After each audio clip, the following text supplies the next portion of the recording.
చిన్నాకి తర్వాతైనా పెళ్లి చేయొచ్చు. ముందు చెల్లెలు పెళ్లి చేసి తర్వాత తను చేసుకుంటాడు. రాజాగారు, మాకు ఈ సంబంధం మనస్ఫూర్తిగా ఇష్టం. మీ చెల్లెలకి పెళ్లి కుదిరిందని తెలుసా? నేనేమన్నా ఇంటి పెద్ద కొడుకునా? అన్నీ నాకు తెలిసి జరగడానికి. మరి ఇంకేంటి ప్రాబ్లం? నాకు పెళ్లి చేసుకోవడం ఇష్టం లేదు వసు.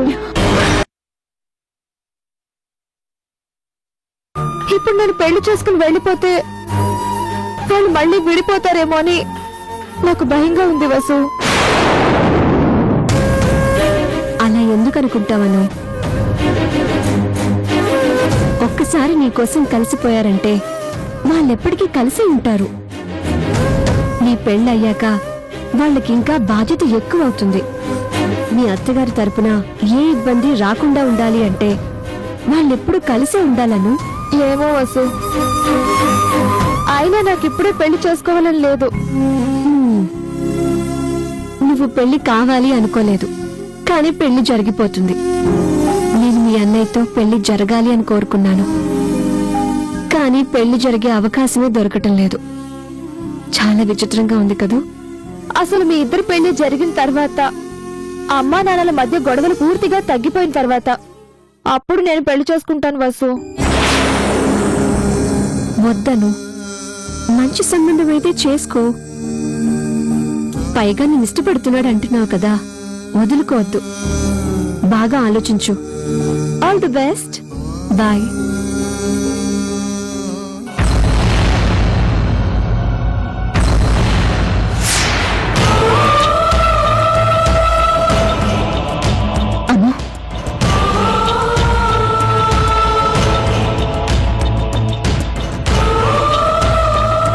ఎవరి ఫోన్లో? వసునా? అవును. ఎందుకు పెళ్లి చేసుకోనని వసుకు చెప్తున్నా? నీకు ఇష్టం లేకుండా పెళ్లి చేయడం నాకు ఇష్టం లేదమ్మా. అది కాదు మమ్మీ. మరి మా గురించే కదా నువ్వు ఆలోచిస్తుంది?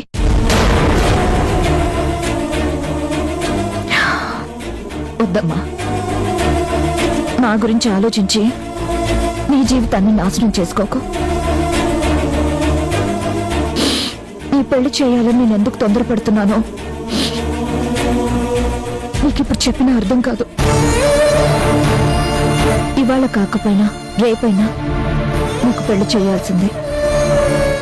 అప్పుడైనా నువ్వు మా గురించి ఆలోచించి పెళ్లి చేసుకోవడం మానేస్తావా? అది కాదు మమ్మీ, ఇంకా నా చదువు కూడా పూర్తి కాలేదు. అప్పుడే పెళ్లి అంటే నీకు పెళ్లి కడ్డం నీ చదువు కాదు, నేను మీ డాడీ. అంతేనా మమ్మీ?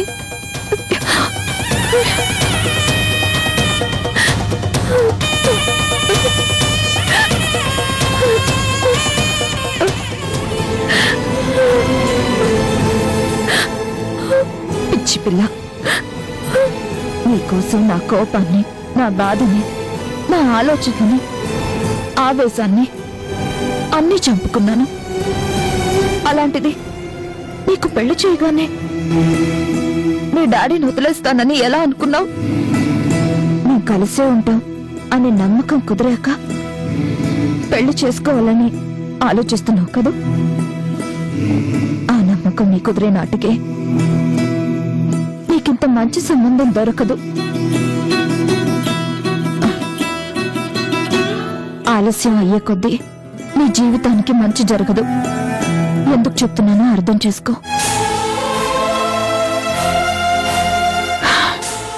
ఏ క్షణంలో మన కుటుంబంలో ఎలాంటి మార్పులు జరుగుతాయో తెలియదు. అవి నీ భవిష్యత్తుకు అడ్డు రాకముందే నువ్వు పెళ్లి చేసుకుని వెళ్ళిపోమ్మా. మమ్మీ, ఇది కేవలం నీ తల్లిగా మాత్రమే కాదు, ఒక మంచి ఫ్రెండ్గా కూడా చెప్తున్నాను. ఈ పెళ్లి కాదనుకో.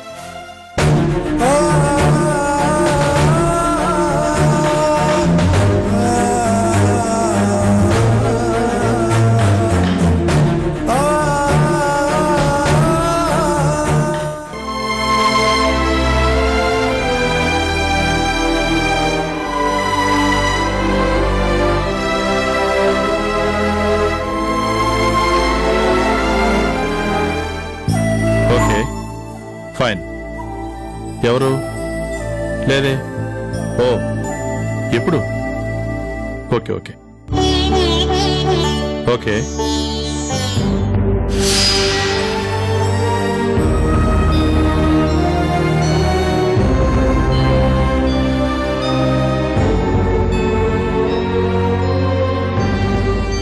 శ్రీధర్ గారు,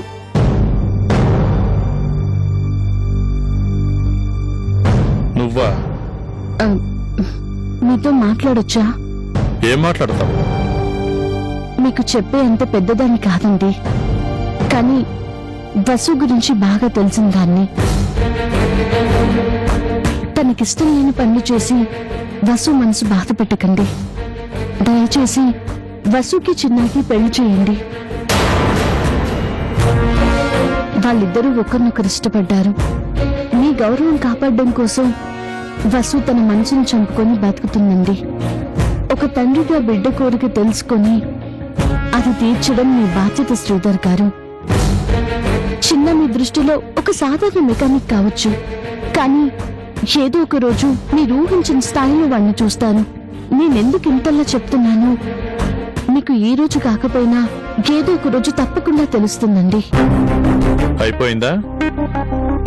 మాట్లాడడానికి ఇంకా ఏమైనా ఉందా? అసలు నువ్వు ఏ హోదాతో వచ్చి వసుకి చిన్నాకి పెళ్లి చేయమని అడుగుతున్నావు? చిన్నాకి తల్లివా? కాదు. వాడికి ఏదైనా చుట్టానివా? అది కాదు. పోనీ నాకేదైనా రిలేషనా అంటే అది కాదు. వసు మనసు గురించి కన్న తండ్రినైన నాకంటే నీకేదో బాగా తెలిసినట్టు చెప్తున్నావే. ఏంటి? చిన్న నేను ఊహించినంత స్థాయికి చేరుకుంటాడా? దేశానికి ఏమన్నా ప్రైమ్ మినిస్టర్ అయిపోతాడా? లేక కార్లు రిపేర్ చేసి కార్ల కంపెనీకి ఓనర్ అయిపోతాడా? అది కాదండి. Stop non sense. చిన్న గురించి తర్వాత ముందు నీ సంగతి ఏంటో చెప్పు. అసలు నువ్వెవరు? ఎక్కడి నుంచి వచ్చావు? నీ మొగుడెవరు? నీ పిల్లలెవరు? ఏం చేస్తున్నావు? ఎవరితో ఉంటున్నావు? చెప్పు చూద్దాం. చెప్పలేవు. ఎందుకంటే నీది నీతి మాలిన చరిత్ర. ఆ రాజాకి ఉంపుడు గత్తెవి. శ్రీధర్ గారు, ఏ కాదా? అసలు నా కూతుర్ని ఆ రాజా ఇంటి నుంచి ఎందుకు బయటికి తీసుకొచ్చానో తెలుసా? నీ వల్ల. నీకు రాజాకి మధ్య ఉన్న నీచమైన సంబంధం గురించి నాకు తెలుసు కాబట్టి. ఒక ఆడపిల్లని పెళ్లికి అడగాలి అంటే అడిగే వాళ్ళకి ఒక అర్హత ఉండాలి. నీకు ఏ అర్హత ఉందని వచ్చి నా కూతుర్ని చిన్నాకి ఇవ్వమని అడుగుతున్నావు? వాడు ఎవరికి పుట్టాడో తెలియదు, ఏ కులమో తెలియదు, ఏ గోత్రమో తెలియదు. వాడికి అమ్మగాని అమ్మ నువ్వు, నాన్నగాని నాన్న ఆ రాజా. ఇదేగా మీ బ్రతుకులు? సిగ్గు శరం వదిలేసి మీరు తిరిగేది చాలక ఆ చిన్నగాడి కోసం నన్ను అడుగుతావా? సిగ్గులేదా నీకు? నన్నేమన్నా పర్వాలేదండి, ఎందుకంటే నా పరిస్థితి అలాంటిది. ఎవరు ఏమన్నా ఎన్నన్నా బాధపడను. కానీ వసు మీ కన్న బిడ్డండి. తనకి నచ్చిన వాడితో పెళ్లి చేస్తే జీవితాంతం సంతోషంగా ఉంటుంది. జీవితాంతం సంతోషంగా ఉండటం కాదు, బ్రతికినంత కాలం ఆ షెడ్ లో కార్లు తుడుచుకుంటూ ఉంటుంది. మీ సమస్య డబ్బు అయితే కృష్ణప్రసాద్ గారి ఆస్తి మొత్తం చిన్నకి రాసిస్తానన్నారు కదండి. నా ఆస్తి కూడా కల్పిస్తాను. వాడి తల్లిదండ్రి ఎవరో చెప్పమని చెప్పు.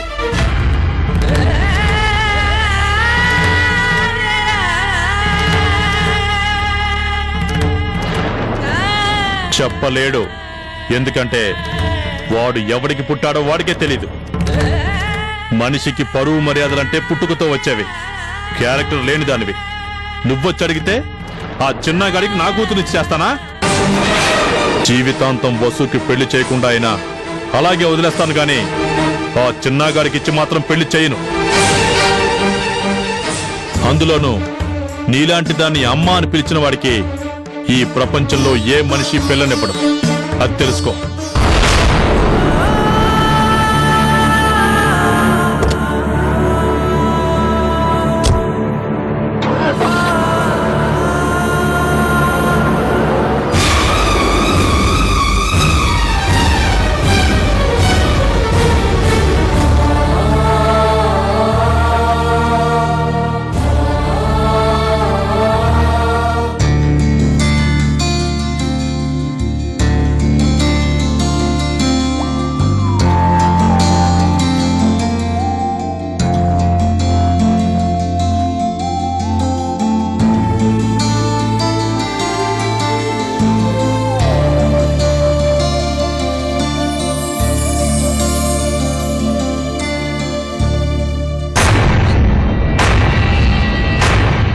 హాయ్ అమృత.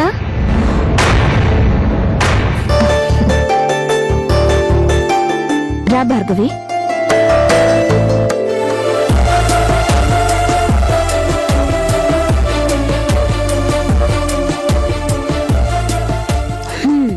ఏంటమృత, ఈ మధ్య ఫోన్ కూడా సరిగ్గా చేయడం లేదు. ఏంటి విశేషాలు? విశేషాలు ఏముంటాయి భార్గవి? ఏం లేకపోవడం ఏంటి? అనుకి పెళ్లి కుదిరిందట కదా?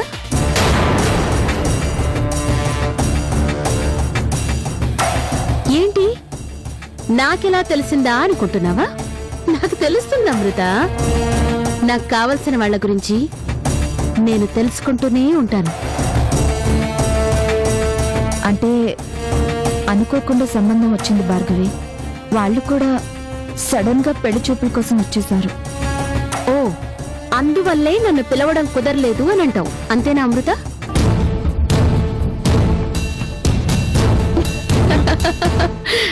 ఏం పర్వాలేదు అమృత, ఇలాంటివేమీ నేను పట్టించుకోను. నువ్వు, రాజా, అను మీ ముగ్గురు బాగుండాలి. ఇదే నేను కోరుకునేది. అయినా పెళ్లి చూపులకు పిలవడం ఎందుకు? రేపు పెళ్లికే వస్తాను. ఒకవేళ నువ్వు బిజీలో ఉండి పిలవకపోయినా నేను ఖచ్చితంగా వస్తాను. ఎందుకంటే మనిద్దరి అనుబంధం అంత గొప్పదమృత. అయినా నా ఇంట్లో జరిగే పెళ్లికి నాకు పిలుపులు అవసరమా? ఇంకా పెళ్లికి టైం ఉందిలే భార్గవి. ప్రస్తుతానికి పెళ్లి చూపులే జరిగాయి, ఇంకా చాలా ఉంది కదా. మాటలు కలవాలి, నిశ్చితార్థం జరగాలి, ఆ తర్వాతే పెళ్లి. పెళ్లి వీలైనంత త్వరగా చెయ్యి అమృత. ఆలస్యం చేశావు అంటే నీకే చాలా కష్టం. కష్టమా? ఏం కష్టం భార్గవి? నువ్వింత అమాయకురాలు అమృత. ఆ సంబంధం వాళ్ళంతట వాళ్ళుగా వచ్చారు అంటే ఏంటి? మీ గురించి, మీ గొప్పతనం గురించి తెలుసుకునే వచ్చారు, అవునా కాదా?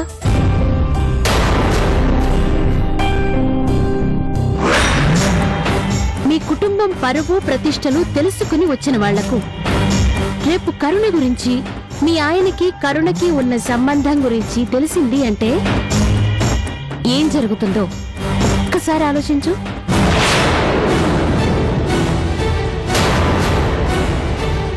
పాపం అను పెళ్లి ఆగిపోతుంది అమృత. ఎందుకంటే ఎవరైనా ఒక మంచి కుటుంబం నుంచి ఆడపిల్లని తెచ్చుకోవాలి అని అనుకుంటారు. కానీ మీ ఆయన గురించి తెలిస్తే ఎన్ని ప్రాబ్లమ్స్ వస్తాయో తెలుసా?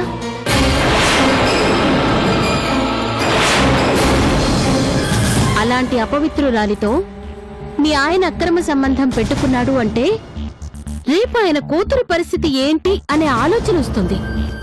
అసలే మన దేశంలో పతివ్రత అనే పదానికి చాలా విలువిచ్చే సంప్రదాయం ఉంది అమృత. ఆంటీ,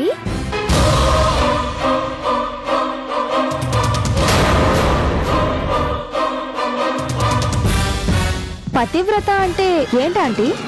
ఓ, నీకు తెలుగు సరిగ్గా తెలియదు కదా.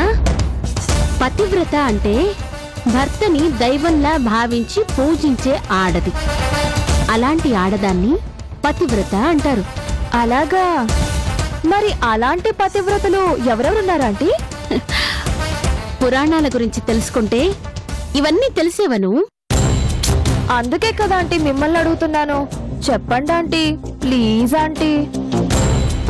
సీత, సావిత్రి, అనసూయ, అరుంధతి ఇలాంటి వాళ్ళని పతివ్రతలు అంటారు. మరి మీరు కాదా ఆంటీ?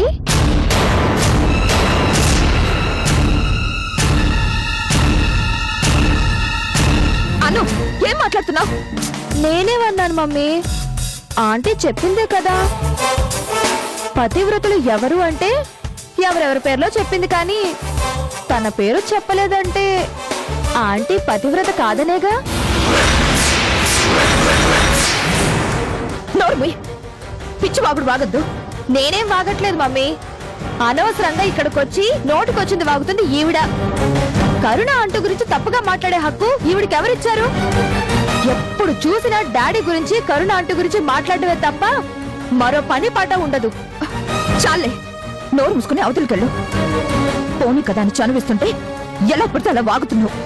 నన్ను తిట్టడం కాదు మమ్మీ, ముందు ఈవిని బయటికి పంపించు.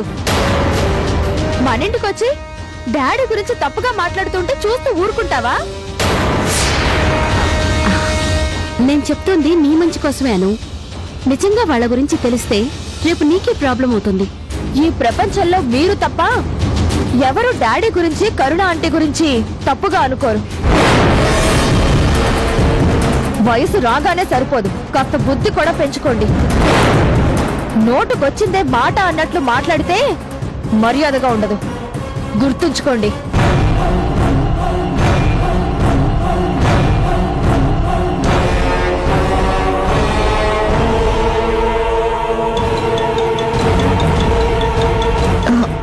I'm sorry Bhargavi, really sorry.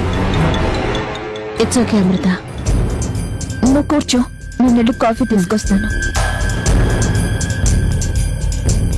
అను, ఎంత పొగరే నీకు. నీ పెళ్లి ఎలా జరుగుతుందో నేను చూస్తాను.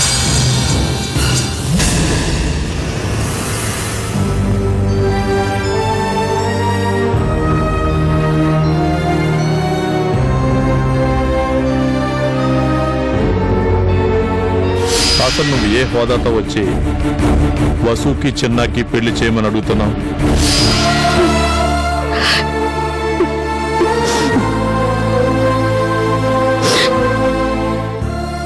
చిన్నాకి తల్లివా? కాదు. వాడికి ఏదైనా చుట్టానివా? అది కాదు. పోనీ నాకేదైనా రిలేషనా అంటే అది కాదు.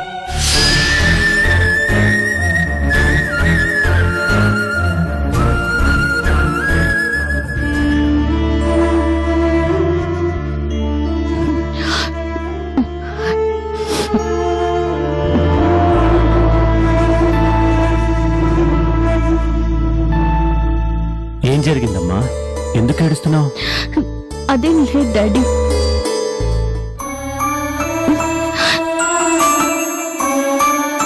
అబద్ధం చెప్పడం నీకు చేత కాదమ్మా. అసలు ఏం జరిగిందో చెప్పమ్మా. మనసుకి ఎంతో బలమైన దెబ్బ తగిలితే గాని ఈ కన్నీళ్లు బయటికి రావు. ఏ కారణం లేకుండా నువ్విలా ఒంటరిగా కూర్చొని బాధపడవు. నిన్నటి దాకా అంటే నీకెవరూ లేరు, అందరికీ దూరంగా ఒంటరిగా బ్రతికావు. కానీ ఇప్పుడు మేమందరం ఉన్నామమ్మా. పంచుకునే తోడు లేకపోతే కన్నీళ్లను భరించడం చాలా కష్టమమ్మా. డాడీ, ఊరుకోమ్మా, ఊరుకో. అసలు ఏం జరిగిందో చెప్పమ్మా. చిన్నాకి వసుకి పెళ్లి చేయాలని ఆ శ్రీధర్ గారిని కలిసాను డాడీ. వాళ్ళిద్దరూ ప్రేమించుకున్నారు కదా, పెళ్లి చేయండి అని అడిగాను. కానీ ఆయన నన్ను చాలా అవమానించారు, చాలా అసహ్యంగా మాట్లాడారు డాడీ. నీది నీతి మాలిన చరిత్ర. ఆ రాజాకి ఉంపుడు గత్తవి. నిజం తెలియదు కదా, అలా మాట్లాడడంలో తప్పులేదులే అనుకున్నాను. కానీ ఎందుకో నా మనసు తట్టుకోలేకపోతుంది. ఓ ఆడదాని గురించి ఎందుకు ఈ లోకమంతా అసహ్యంగా ఆలోచిస్తుంది. ప్రతిదాన్ని ఎందుకు భూతద్దంలో చూసి ఆడదాన్ని ఎందుకు బలిపశుని చేస్తారు? ఏమన్నాడు?